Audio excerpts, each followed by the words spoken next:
experience is the experiment.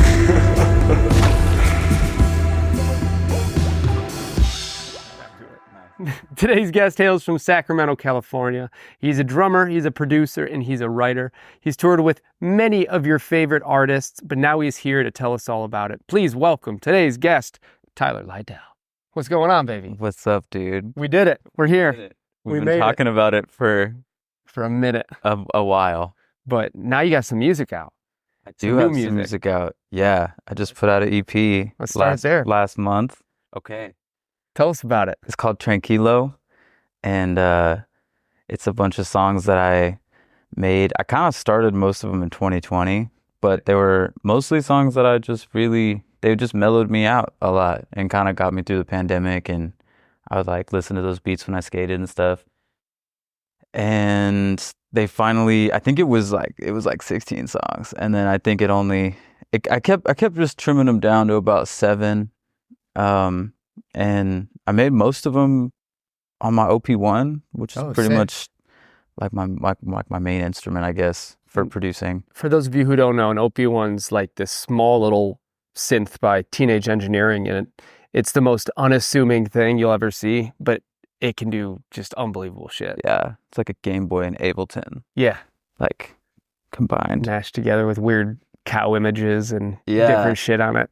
They're cool. Yeah, man. That thing... That's kind of, I've made a lot of music, but I feel like I finally figured out like what I'm trying to do. And even though these songs are a little bit older, I was like, I want to start here with like my journey of like what this next era is going to be. Cause I have a lot more music, that I've made with different people. And you got to like explore so much before you figure out like what you're trying to do. 1,000%. And like, I love like lo-fi hip-hop and like the like chill steady beat stuff, and that was like where I started. But then I also love like so much R&B, and I love so much indie rock, and this kind of like fused all of those together into like a really mellow acid bloom of beats and singing with like space in it too.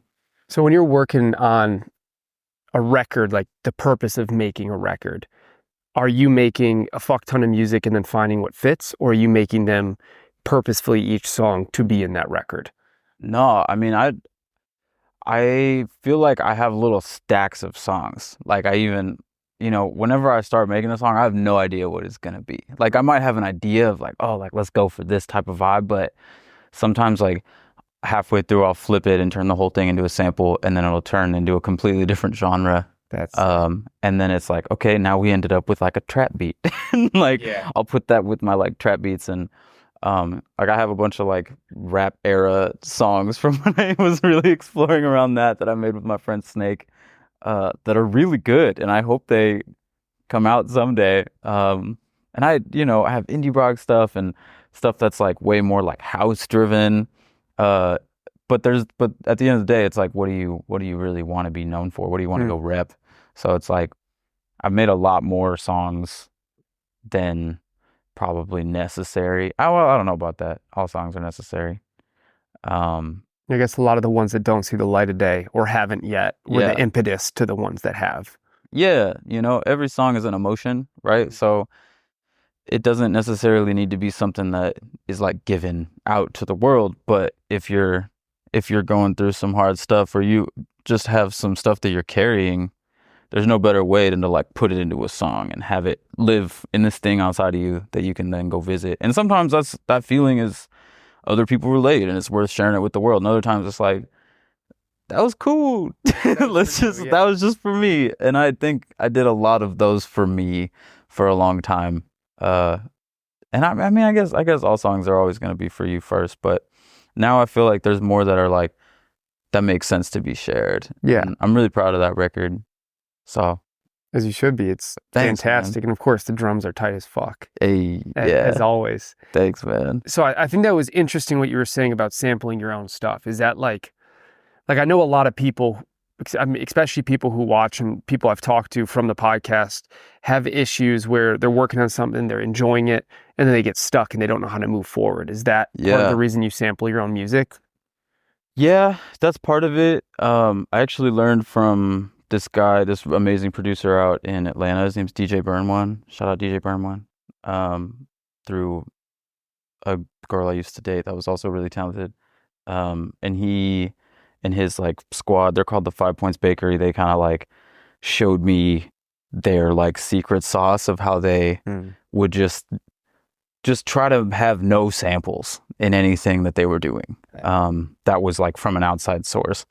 And it was really cool. Like they would do this thing called no rules percussion, and it would just be like they just turned on a mic and then everyone would just go in the room and just do like random, you know, shit and like you know, or like what, yeah, just whatever. And then you take that and throw it on like the simpler in Ableton or the sampler, and then you like you know, keep like just poking around until you find like some weird sound that becomes your hi-hat. And then and I had another roommate named Wangi who like went with me out there, and like a sick Peruvian producer, and he kind of took that even further where he would make like a whole beat and then like splice it up. And he was making house music too, so like this whole synth section of a song would then become like just like one little quick melody line that's like sped up. And like there's just like no limits to what you can do when you're doing that. And I mean, sometimes it feels kind of destructive. It's hard to do it in a way that you're preserving the ability to stem things out. But it's a really good way to just get unstuck, you know, from feeling like, yeah, like, damn, like how do I get like move forward or whatever. Yeah. So cut that out. Let me fix this real quick. Shit. That was my bad. In front of the one Forgot person that who the knows camera how to was, do like, it. rolling. Oh yeah, it's always going. But that's why I keep the screen off, so you never know, so it doesn't feel like it's in the way. Yeah, I was like, why are you looking over there when you were like, for those of you who don't know? I was like, oh, right, because this is a video too. So what other tricks do you use? Like if you're in the studio, let's say you're in the studio with another artist or with a producer and you guys get stuck, is there like something that you try first when you're trying to get over those road bumps? A lot of the time if we get stuck, I just start something new. Unless we're like in the song, you know, like we already kind of have an arrangement figured out and we already kind of have like a basic idea of like what we're trying to do. I'm very much so like, no, like I used to be, I'm trying to be more this way. Like I had a session last week with a new person, and he played bass and a little bit of like keys. And he was like, I haven't done a session in a while. I just want to like make some stuff. I was like, yeah, let's do it. And I think it was like our third or fourth thing that we made that became a song. No, sick. And so we started something and, you know, a quick 20-30 minute cook up, and then it felt kind of like, what are we trying to do? Like, Yeah. It just kind of hit that block and I was like, all right, let's just save it and come back to it. And not being afraid of like, but I already invested all this time. Yeah, not letting it be too precious. Yeah. What about you? It's been a minute for me, but I agree. I think I was good at escaping and going to the next song, like in a healthy way. My issue with it was, I think I was at this place where when I would have a roadblock like that, it was tainted. And that was something I was trying to work through, was being able to move on and not let it be too precious, but also being able to go back and look at it with a new mindset. Yeah. Yeah, it's a fine line. Like there are times that I need to push through. Like there's sometimes, especially when I'm the writer in the room and I'm like the person who's supposed to just be coming up with all the melodies and singing. If I'm like, let's just come back to it, they're like, dog, we just bodied a whole beat. Like, what do you mean let's come back to it? Like, you need to write a song, you know? So I'll just figure it out, you know? Like, if I'm writing lyrics, my sister taught me, like, what did it look like? What did it sound like? What did it smell like? What did it feel like? Who was there? What were they wearing? How did it make you feel? Just, like, asking those questions about, like, because you're usually writing about a memory, or about, like, a situation. So it's just really getting into the details of that. And sometimes you're going to have placeholders, and that's okay. Man, that shit's so impressive to me. The thing I always struggled with the most was writing from a perspective that felt where you could see the imagery, you know, and where you could feel it. And I could make something sound catchy maybe, but I couldn't have meaning behind it. I mean, was there like a point in your life when you realized that the writing side of it, outside of obviously you've been drumming for a long time and the music side's in your blood, but was there a moment where you realize that the actual writing was part of the like catharsis behind it? Man, yeah, I think in high school, like there was so many artists and bands and like music that I would listen to that I did really connect with the words that really spoke to me. And so I always knew there was like power in it. And like I guess just like growing up in church, they taught you that like there's like truth in all these words, right? Especially if these songs are made from the Bible, which is supposed to be like truth in that, environment, then the words are incredibly important and potentially have infinite meaning. And so when I kind of like departed from that environment, I still had this feeling like I want those words to all have like meaning and all have like some sort of thing. And I think my sister is like always like in my mind, like the best writer. Like she's so sick. And that's kind of who I started playing music with. She's like 2 years older than me. We have the same birthday and everyone thought we were twins. We had a band and we like would always, just like write together. But her songs, she's like so smart and such a good writer. She had like triple entendre meanings and references to like books that she's written or not written, but like read and, all this stuff. And I'm like, I don't even know who that is. Like who's cotillion? Like what? I don't know. Like what is that? So cool. And so to me, I was always like, I don't know if I can do that, but I can write stuff that's very vivid and make it feel like you're like reading like a sci-fi novel or something like that. Like that was what I always felt like I could do. And I always felt like I was too scared to say what I really wanted to say, like what I was really trying to say. So I was trying to hide it, and like dress it up with all this imagery. So it's like, you don't know that I'm talking about some painful shit. Yeah. You think I'm just singing about some abstract whatever. And that was like 15 years ago, I guess, or high school or whatever. But like, as far as when I thought like, oh, like I really like writing, I've always really liked writing. I've always written like books of like raps and poetries, when I was younger. I grew up with a really bad stutter, so I didn't think I would ever be like on a microphone or in front of people. I was like, I will be on drums, but There's got to be appreciation then behind it that a lot of people probably take for granted. for sure. Just the fact that not only, I mean, from what I've heard, I've known you for a minute now. I've never heard the stutter. So Yeah. and I have something with my eyes. I have like a blinking thing, and there's times where I've overcome it, times where I didn't. For sure. The last thing I thought I would ever do is sit in front of a fucking camera for Exactly. 150 episodes. And when you get stuck, and that whatever that is, it can like be really embarrassing. Yeah. It makes you just want to run away and be like, I never want to be in a position where even more people could see me mess up, But like I also have 2 deaf sisters, so like I don't even take for granted like being able to hear. Like growing up, I'm very aware that doing music, hearing music, appreciating music is such a gift, and that's that not everybody has access to that. And then finally kind of overcoming my own like speech stuff and my own self-confidence issues and stuff. Like when I was like, younger, I had like buck teeth and like just was like a weird looking kid. We sound very similar. We were homeschooled and shit, so it's like, Bill's character. That's why we're cool now. Man, I'm working on it. Yeah, you're pretty cool, man. Look at these glasses. I appreciate it. So tell me about Sacramento. I assume, and I did some research, just trying to learn some stuff that I wouldn't know from just being a friend. Wow. And I saw there was in 2020. Art over here. Yeah. In 2020, you were talking in an article about how you felt very fortunate that you and your sister were surrounded by this Sacramento music scene, and that you felt it was a inspiring kind of moment to see what you wanted to do with your career and how you wanted to move forward.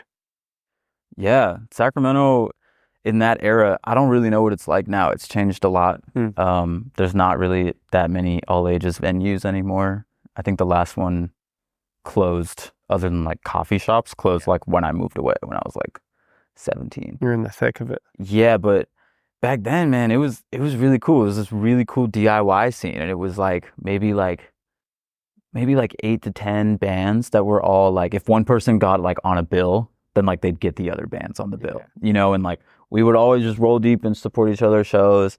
And I think like every week we were playing somewhere, and it was like a house show or like some like church multi-purpose room that somebody was like, let's like do a show, and got like a bunch of random musicians. I mean, it was terrible because then like Sunday morning it was just like cigarette butts and like the room smells like beer, and I'm sure they awesome. They never lasted very long. The like church venues, in Sacramento. That's but there's kind of so the fun many of it, churches. too. Yeah, like and then people would be like, I bet I could like get them to let me use the room, and then it would just like get shut down. One and done. They'd run it again. They'd run the same play again somewhere else. But yeah, Sacramento was cool, man. I was pretty excited to get out of there. You let her in real quick. He's like, why? Come on. Good girl. Hey, you want to be on the podcast too? You can't be waddling around during all this, though. Oh, is that Whatever. why? Yeah, I mean, you can't. Now with the lobs, you can't really hear it at all. When I had the 7Bs, it was gnarly. But people know who she is now. They just comment and they'll be like, was that Rosie? Oh, yeah, we're chilling now. So you grew up in Sacramento. And did you go straight from Sacramento out here? Nah, man. I went from Sacramento to playing. I went to like a. I don't know if I want to say it on the internet. I'll bleep it. Oh man. Just look at me while you say it so they can't see your mouth. What? Just look at me if you say it so they can't see your mouth if you want me to bleep it. No, it's not inappropriate. I went to like a church school, I guess you could say. Oh, I thought it was gonna be something crazy. No, it wasn't that crazy. It was like Christian Hogwarts, dog. It was pretty out there, but That sounds sick. it was called the School of Supernatural Ministry. Wait, what? Yeah. Was this for college? I mean, it was my college years, but it was unaccredited as fuck. Will you break this down? Are we for me allowed to real- cuss? Yeah. Oh yeah. Oh yeah. That's hilarious, bro. She just. Dude, this is every episode and nobody ever knows because I edit those parts out. Oh. Most of them. Yeah. So I grew up playing drums in church when I was like 12. I started, and throughout whatever, just high school and stuff, my parents were kind of trying to get me to, be like a good Christian, and I was like kissing girls and smoking weed and getting into trouble. And so I ended up meeting this dude named William Matthews, who's a really amazing writer and singer still. I mean, I was just on the phone with him literally on my way here. He's like my best friend. He was singing at this church up there called Bethel in Redding, like 3 hours north of Sacramento. And he was like, yo, like, come up here. You can play drums for me. I'll take you around the world. You just gotta just sign up for like this like ministry program. Like your parents would probably pay for it. You can live on my couch. And I was like, okay. And so I moved up there, and then that was like my introduction to like touring, which was Crazy. like getting flown, somewhere and playing in Ireland and Peru and Switzerland and Wow. Germany. I did Brazil with this chick named Kim Walker. That was like 2.5 weeks, and it was like arenas, and it was wild. People are like crawling on our Sprinter, and like I'm getting stopped for photos. I was like 18, like 19. Ultra famous type. They're like Christian famous. That's crazy. And then I kind of bailed on it and went to Nashville for 3 years.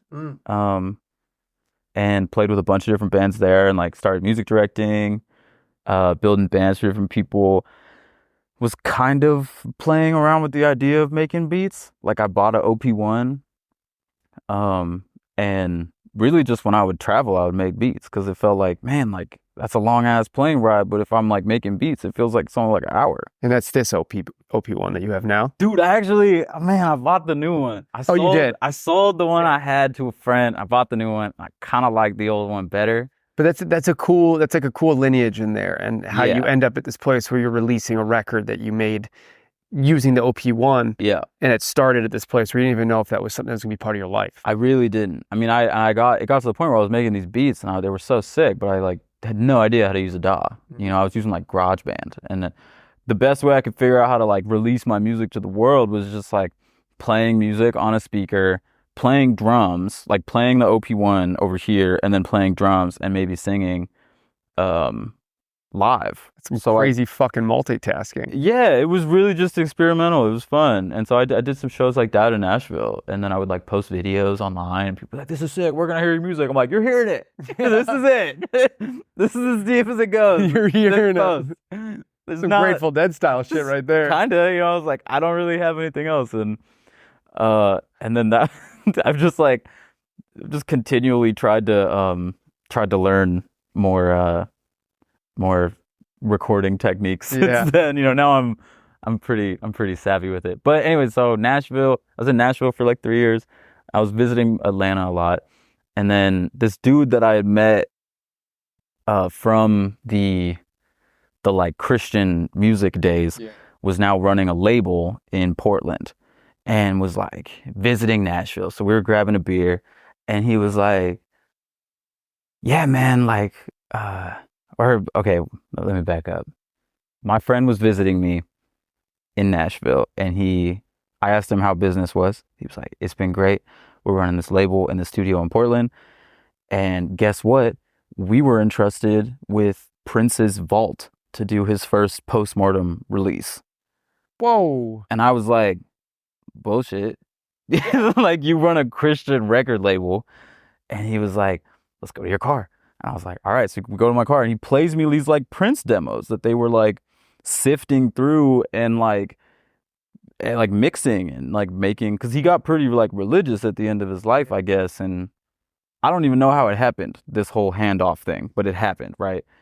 So I'm sitting there, and I'm like, all right, at the time I was playing drums for all these different artists, and I had like a gig with this company where they would fly artists to Nashville to do showcases, but they didn't want to fly their bands. So I would build a new band every week. What?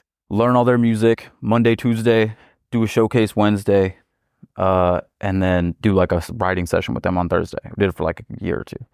And then on Sundays, I was still building bands for churches. So I would like audition musicians at church.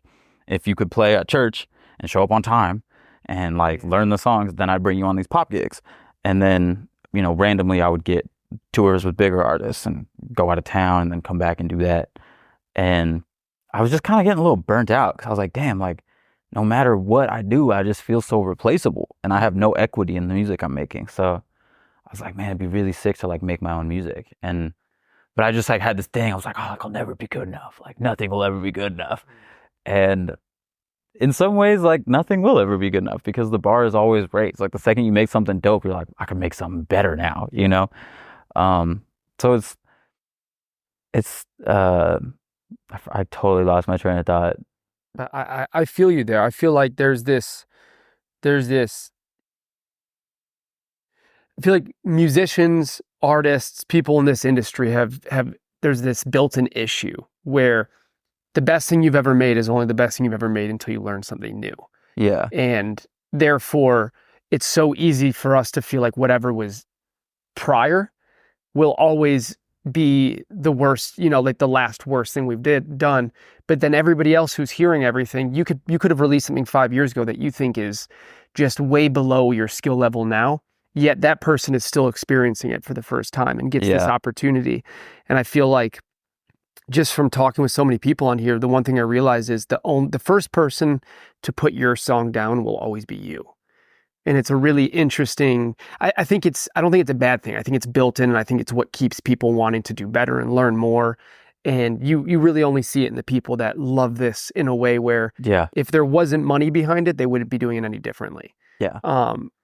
But I think it's this built-in sort of denominator that keeps us in check and never allows us to feel like we've done the best thing that we're capable of, and always keeps us going. But I think it also sometimes sets a precedent for the fans that what they're listening to and loving is not worth their time in the way that what's coming is, even though it may be the song that changes their life, even though it doesn't feel like it's life-changing to you anymore. Totally. I mean, I experienced that. I remember in high school, there was like friends of mine that would produce songs and have like 20 of them, and they never released any of them. And I would be like getting something off their computer, and I would like take them. Yeah. And I'd listen to them, and I'd be like, yo, this shit is fire. And I'd like give it to a few of my friends. And there was like 3 people specifically that I could think of that I had their music that was like their demos. And I remember when I told them, oh man, like I listened to that song you made, like Asleep on the Job, like whatever.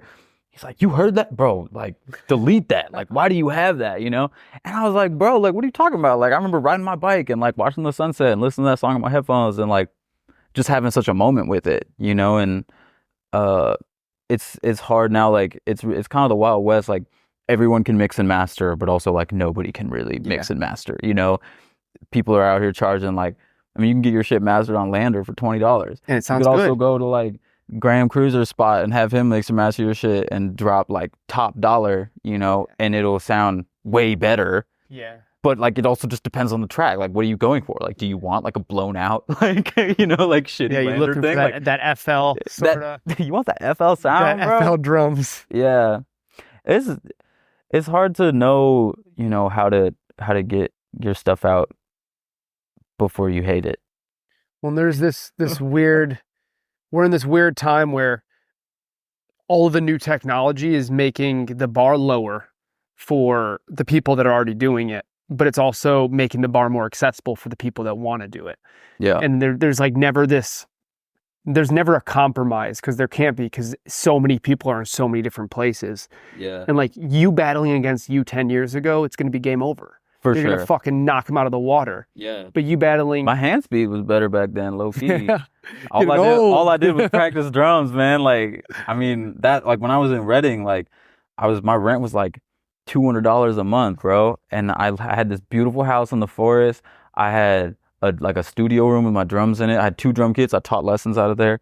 And bro, I practiced like 6 hours a day for like 3 years at least, you know, and then I was playing live at this church, like I mean, they would do these like house of prayer things. It's like 2-hour chunks, and you'd sign up, you play for 2 hours at a time. And I did like 4 of those a week. I played Sundays. I played for like school.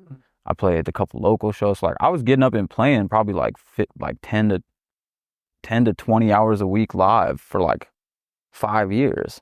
Well, that's the weird trade-off. Is back then you were a drummer.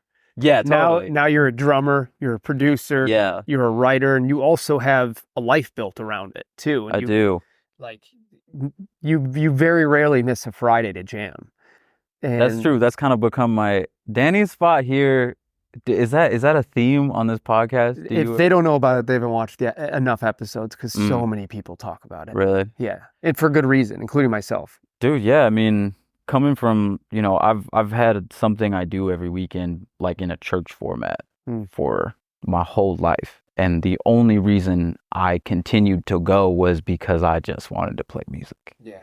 So to be able to have a spot where I could have the community and we break bread and we eat and we play music without having to listen to some dude talk for 45 minutes and then ask me to give him money. Yeah. Super tight. But you don't get to eat any crackers.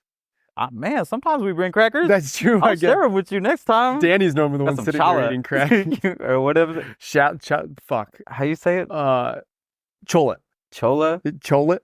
Chollet, I think. You're the Jewish dude. You should Yeah, know I how might to have say fucked that. one up. I didn't have it until I moved out here with Dan. Is that the chocolate one? That's just the bread. Oh no! Oh, challah. Oh, challah. There it is. Challah. That's I was like, one you I with do the know. cholas?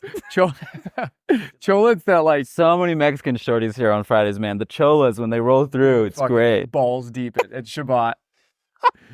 That's the fun thing about Danny's, is it's like the reason we do it is for Shabbat. It's for Jews, it's the day of rest, but for us, it's the day of friends. And like, there's nothing about it that is religious. There's nothing about it that you need to be. I mean, I'd say 20% of the people are Jewish, if that.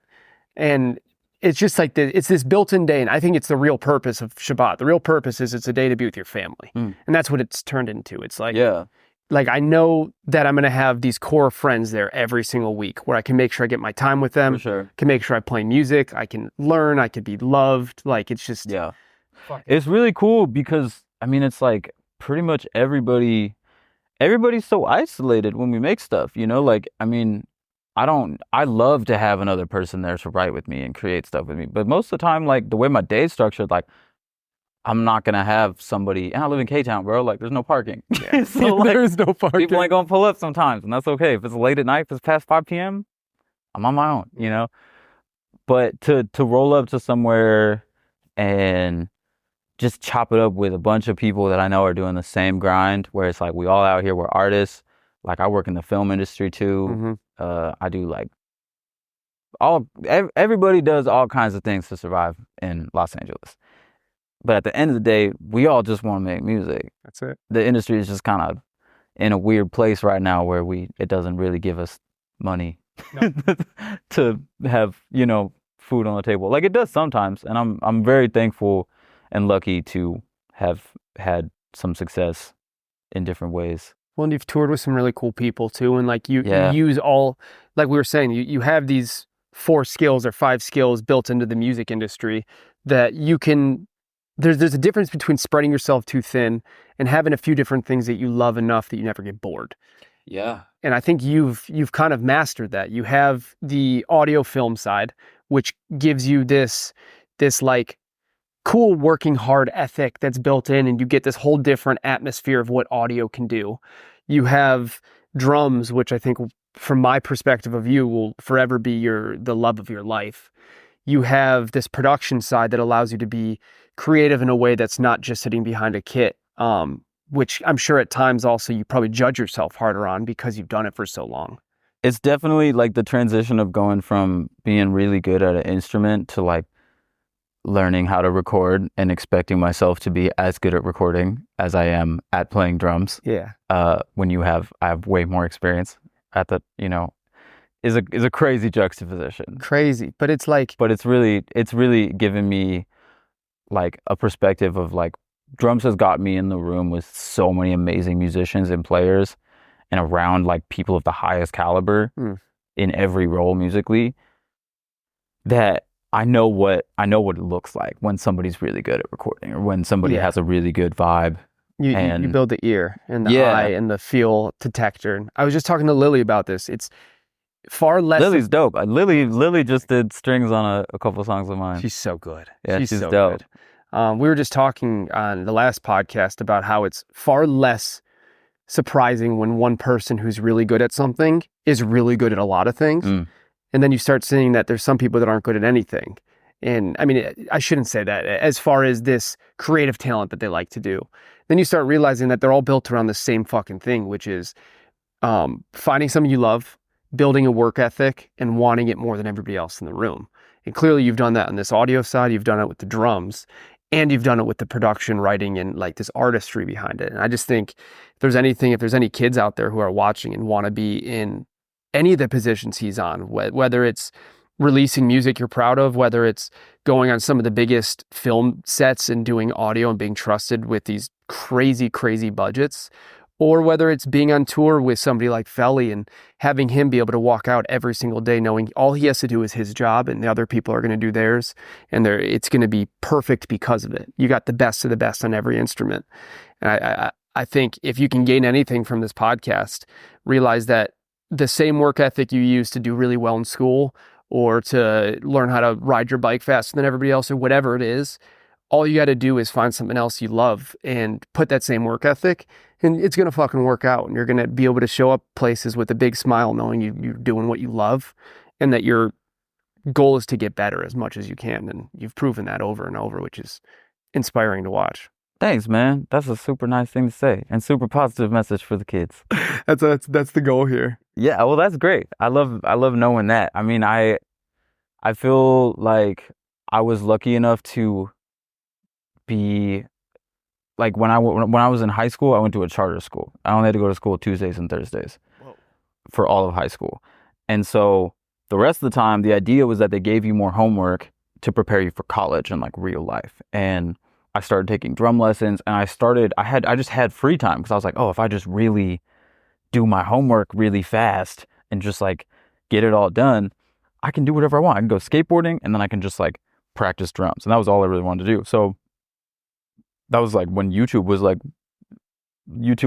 people were starting to put tutorials on YouTube, and it was when Cobus or whatever that drummer was huge. Cobus? Yeah. I don't think I know him actually. Oh man, he's the man. Sorry, really? keep going. No, there was this dude, Mike Johnston. He was a Sacramento cat, and he ran a drum school called the Drum Lab. And he still has a big lesson platform. I think it's the biggest online drum platform in the world. Damn. I think still. Mike'sLessons.com. I know Mike's Lessons. Shout out Mike. That's my dog. That's crazy. That's my homie. He would give me some real talk about being humble when I was in high school. Man, somebody's got to But do he also kind of gave me this formula of like how to teach yourself, you know, and how to set up a practice routine for yourself, and be that 45 minutes or be that 4 hours, like structuring it so it's like you have a little warm up, like, and then you have like some like reading, and then you have like a concept that you're working on, and then you have like your veggies or like your dessert is at the end, where it's like you're all warmed up, you worked on something, you learned something, you tested out your reading skills. Now you just play the music and play to the shit that you like. And if you were working on like a fill or whatever, you can like be playing along to a song and then try that out. It's where the freedom comes in. Totally. And so like, but once I had that like kind of idea, you can apply that kind of idea to anything. Like, oh, you want to learn piano now? Cool. Like, spend like a little while doing some exercises and warm up, then spend some time doing some reading, then do like a concept. Like, are you trying to understand like your circle of fifths type shit, like more regular stuff? Or are you trying to like understand like better chord stuff and like get like your theory better? And at the end, just play some songs that you like, play along to shit that you like. And you can do that if you have like 30 minutes or you have like a bunch of, you can always scale that. And that's what's like helped me stay consistent, because my personality, it's like I have to get things done. So like my worst fear is like when I sit down and I feel like I've done nothing. And honestly, most days, like you can ask anyone who's close to me, they're like, Tyler does the most in a day. But most days when my head hits the pillow, I'm like, I haven't done shit today, man. Yeah. Like, what's wrong? But that's internal voice that keeps you working hard. For sure. And I just know that there's so much more out of life still, you know, like I'm still coming. Yeah, there's still so much more coming. Like this music stuff is so fun. I just went to a really sick show last week. This dude Zepp. Have you heard of that dude? Sounds familiar. What Zepp? He's like this dude from Amsterdam, and he was doing like DJing, and then he had 2 drum kits on either side of the stage, and he would just go over. It was like live drum and bass, bro. I do know who you're talking about then. Bro, it was great. I went with Drew and Snake. Oh, dude, I love Drew. He's been on here a few times. I know he has. I've watched his. Well, just hearing you talk about all this and the way you practice makes sense of why you're good at skateboarding too, because that's the exact same fucking thing. Yeah. If you can land a tray flip standing flat, you stretch, and then you like work on some fundamentals. Yeah, and then eventually you make it to the hip, and you're doing a tray over the hip, and then eventually you whatever. It just keeps going. But yeah, man, it's that'll definitely be a clip, because I think that'll help some people for sure. That little practice routine vibe. Yeah, I think that's cool, and that's something I'm gonna try to build a little bit more purposefully into my life. Dude, yeah, I mean, yeah, because I think the hardest thing with getting better at anything is just feeling like it's making a difference. You know, like sitting down and playing for 30 minutes. If you play the exact same thing you always play, and you're just in this zone where you're like trying to convince yourself that you don't suck, you're gonna end up feeling like you suck. But if you sit down with like the intent of like, I'm going to work on something I'm not good at, but I'm not going to spend all my time doing that. I'm going to just do it for a bit, and then I'll do something that's just like work out the muscle. Yeah, that's super fun. And then you can take over the world, man. And as someone who's, you know, I feel like it took me a long time to understand melodies, because I was so rhythmically dialed. Like even still, that's why I loved like rap at first, because it was like, man, like I can't wrap my mind around melodies, but I can write these sick words and I can understand rhythm. Yeah.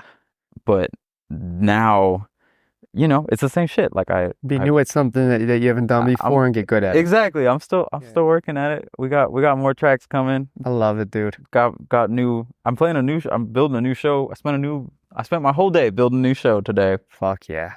That's just me with tracks based off that show I saw last week. I was like, that dude did it with just tracks and drums. Like, I'm gonna do it with just tracks and drums. That shit was hard. So I'm playing at a college next week. Oh fuck yeah. UC Riverside. Hell yeah, you are. The IE. The IE. I'm coming for you. Before we close this down, tell everybody where they can find you, what to look for, what's coming. Cool. You can find me on Instagram at Tyler Lydell. You can find me on Spotify at Tyler Lydell. Follow me on Spotify. Follow me on Apple Music. I'm on TikTok, kind of.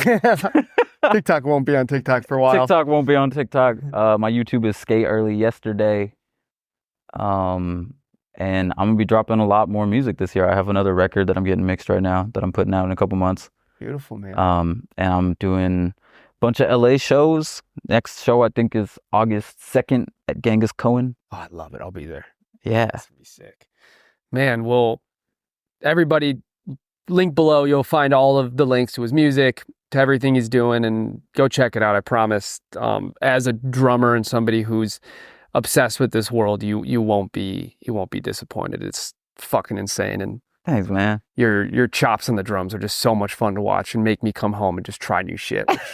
Hey, man, you got a great sounding kid in here. Thank you, brother. Well, I appreciate you so much for coming on. This is so fun. Dude, thanks for having me. This is my first podcast ever. Hell yeah, we I broke was that kind of cherry. nervous. I've never worn a lev. I've put a lev on a lot of people. Yeah. Well, I'm putting it on you this time, and we'll have to do many more. This was fun as fuck. Is this you, by the way? It can be. Who is yeah, it? my cousin just drew it all. Is He it was- Danny? Is it a prophecy? Yeah, it is the prophecy. Yeah, this is actually what the Bible was written about. This Oh. Jesus.